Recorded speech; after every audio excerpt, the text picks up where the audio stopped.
Hello friends, welcome back to another episode of Generation Tech. My name is Alan. In our last video, we took an in-depth look at the Venator Class Star Destroyer, an extremely complex and innovative design for a capital ship that attempted to do far too much in just one hull. Instead of designing three individual ships, a battleship, a cruiser, and a carrier, the Republic Navy chose to roll all three of those capabilities into one vessel. And the Venator Class Star Destroyer, despite our negativity in our last video, did relatively okay, all things considered. But its crews were constantly overworked, and its conflicted design, which included a massive dorsal hangar bay, exposed them to increased danger. This made the Venator Class Star Destroyer one of the most deadly ships to serve on during the Clone Wars. But if you take a look at the Venator Class Star Destroyer, it does make sense from a design point of view. If you take into account the political and economic factors at the time, the galaxy had been at peace for 1,000 years, a very rich and capital-driven galaxy which would favor such a complex design over something more grounded and simple. When you have just one capital ship making up your entire navy,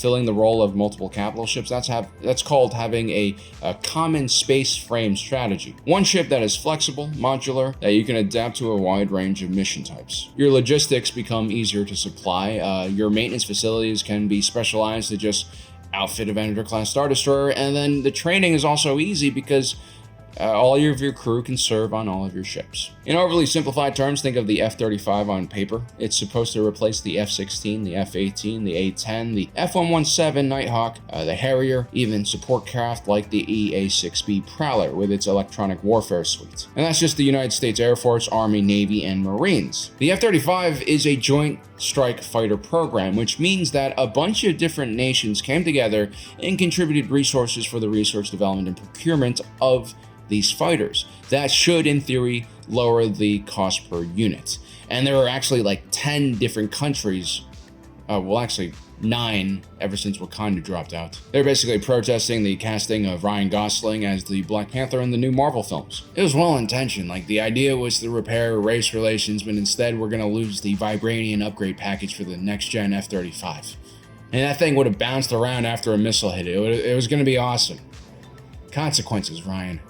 Consequences. The F-35 is a post-Cold War fighter program, designed during a period of time where the United States and its allies enjoyed a period of unipolar dominance. Military budgets were under huge pressure because of the so-called peace dividend that was growing to be very popular in advanced capitalist democratic nations. Money was flowing from bloated, inefficient military programs to also bloated but more beneficial industrial and social development. Peace created an economic boom, especially in Western Europe, where all that money went into the purchase of David Hasselhoff's best-selling album Looking for Freedom, which is widely accredited for single-handedly defeating communism in the Soviet Union. But sadly, that period of peace is coming to an end. Nationalism, isolationism, even freaking mercantilism is rearing its ugly head once again. And it makes sense because our economic system has kind of reached an end of its cycle right now. We're experiencing a lot of problems, and working class people all over the world are really pissed off.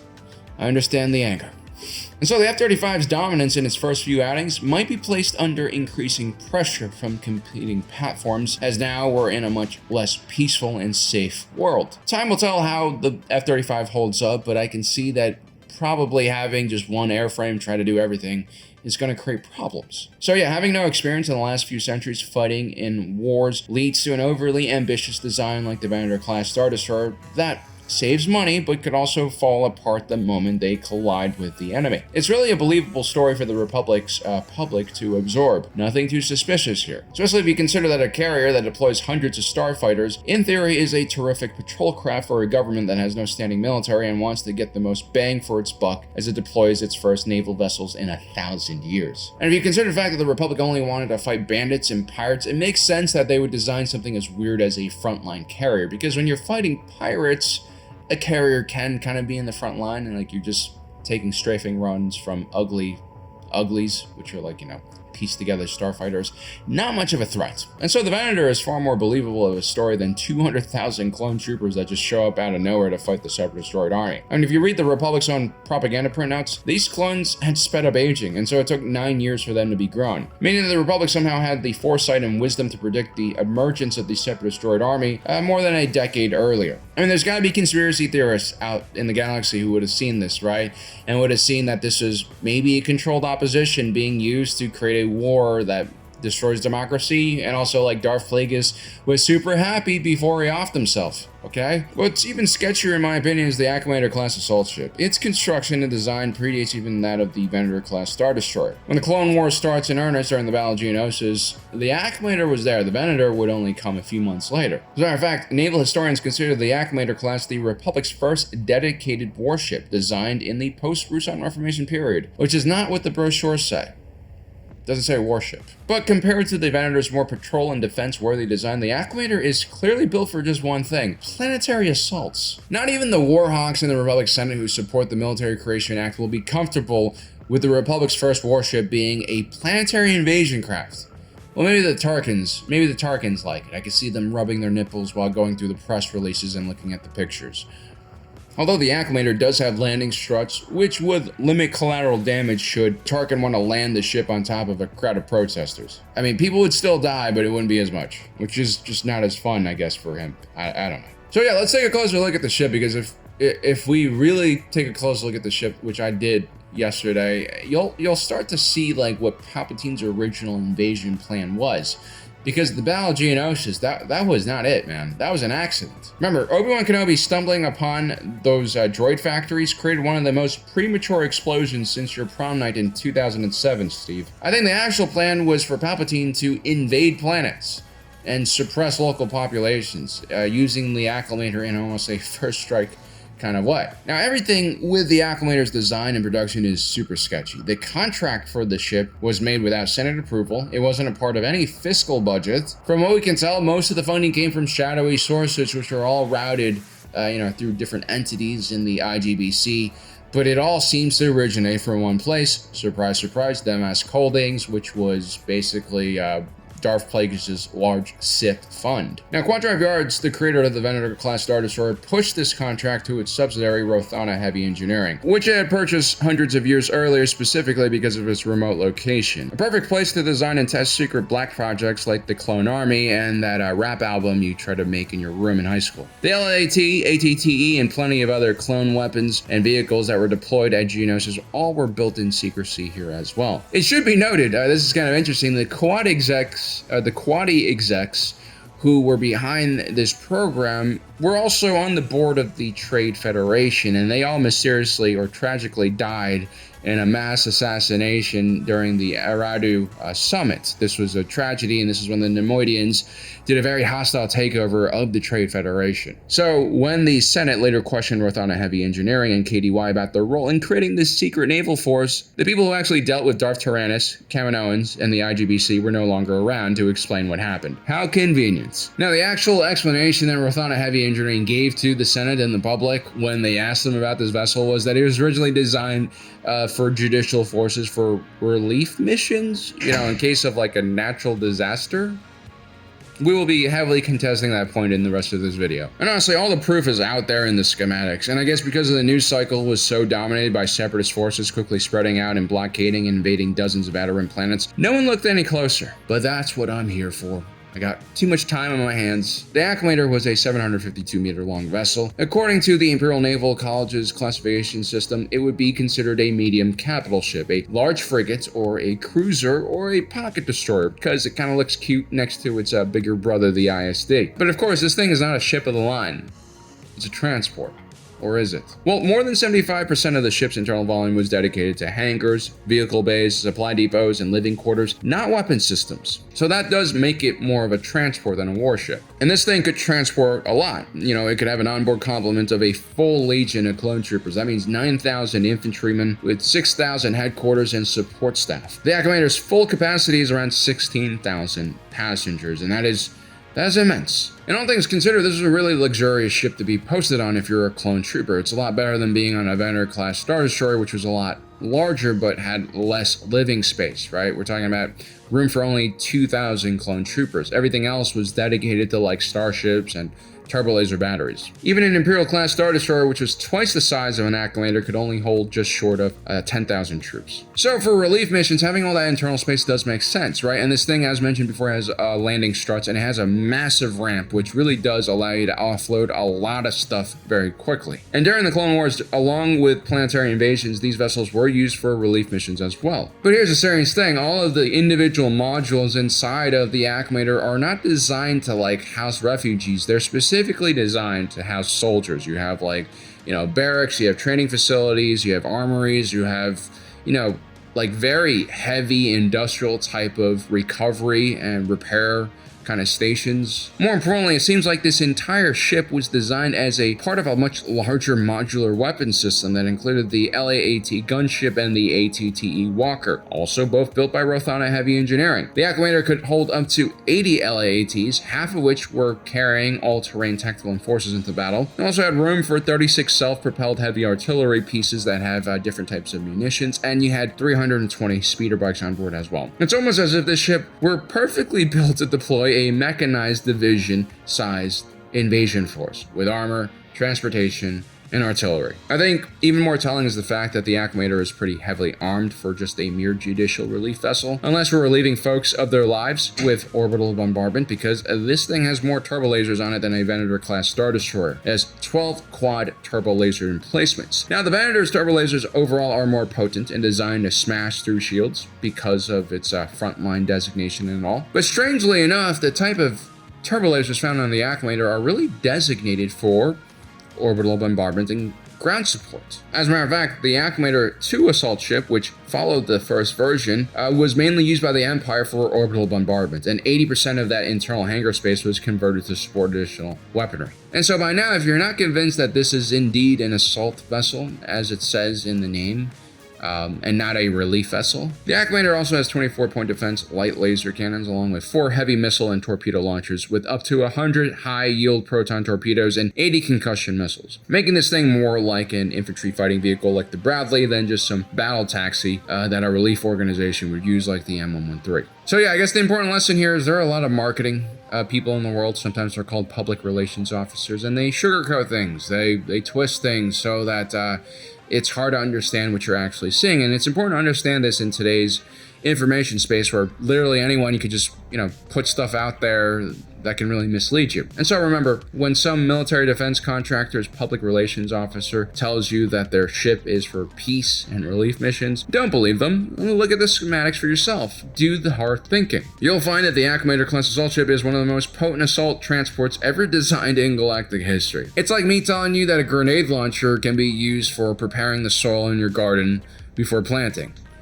It's like partially true, but it's not optimal. I actually expect something like this from the Separatists, but of course they're too cheap and will just use an oversized cargo hauler for their planetary invasions like the C-9979 instead of, developing a purpose-built ship for this kind of role. I mean, the Acclamator is really well designed for its intended purpose. Not only did it have a huge payload and it was heavily armed, it also had great defenses on board. This included very robust deflector shields and a very tough neutronium-impregnated armor plating. Yes, as we find out during the invasion of Ryloth, there was a weakness with this design. The Acclamator's massive KDY sublight engines do jut out quite a lot, and so the deflector shields do struggle to provide full coverage over the entire engine, which, is a huge problem. With just one of these sublight engines destroyed, the Acclamator's repulsor lifts really do struggle to keep this heavy ship aloft in atmosphere, creating a catastrophic loss of altitude for all personnel on board. I mean, losing 1/3 of your invasion force because you didn't clear ground defenses is crazy. I'm sure they changed the doctrine after this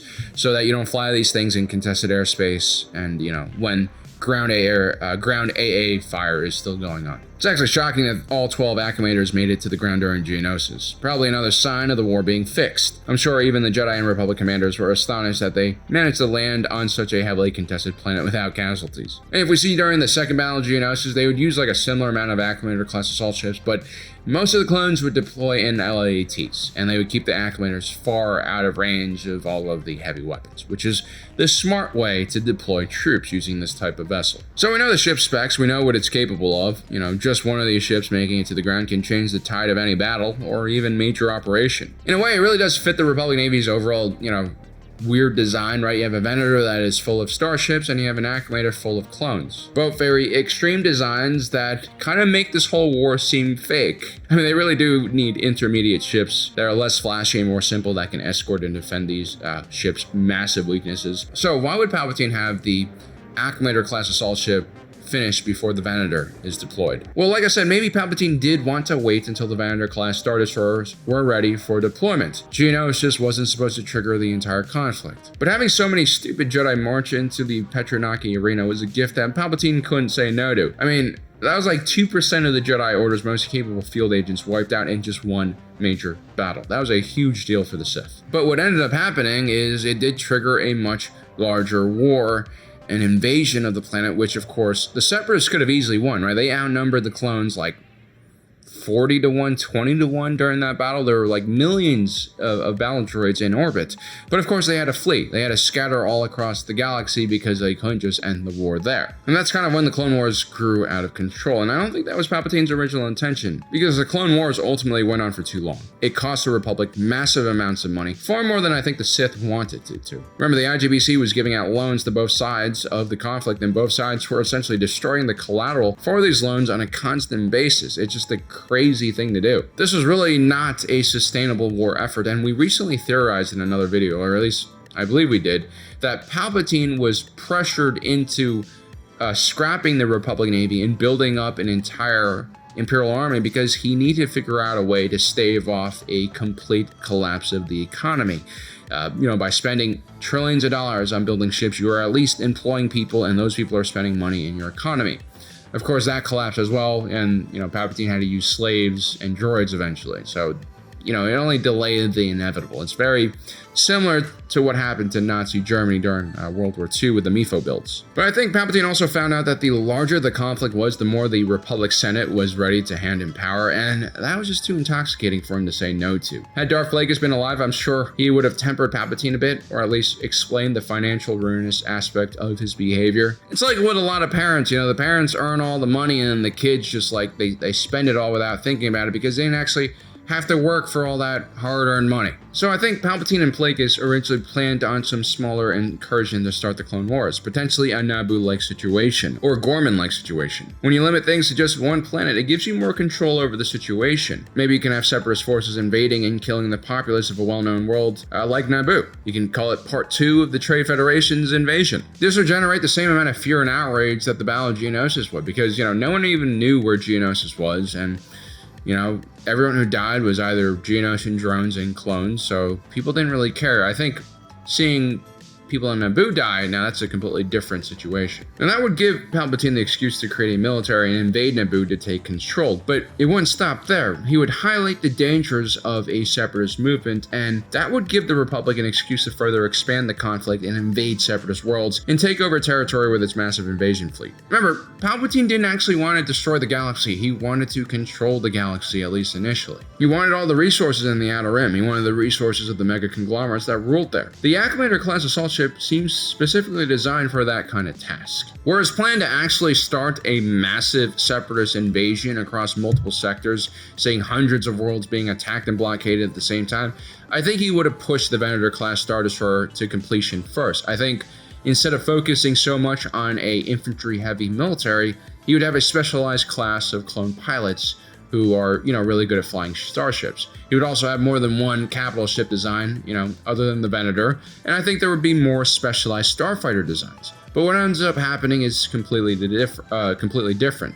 The clone army was mostly a ground force. You had a complete shortage of pilots. They actually had to cross-train clone infantry to fly airplanes, fly starfighters, which is completely ridiculous.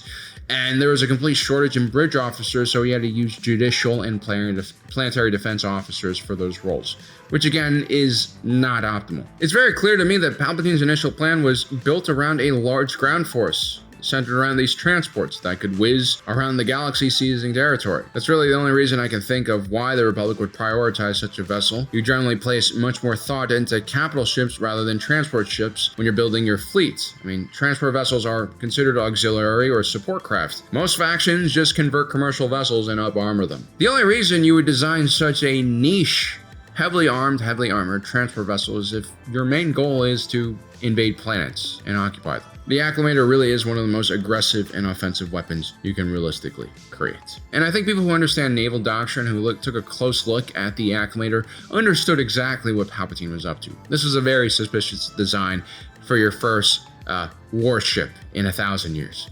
Well, guys, I hope you enjoyed today's video. Don't forget to subscribe and hit that notification button down below so you don't miss out on the rest of our awesome content. As usual, my name is Alan, reminding you that my allegiance is to the Republic, to democracy. I'll see you next time.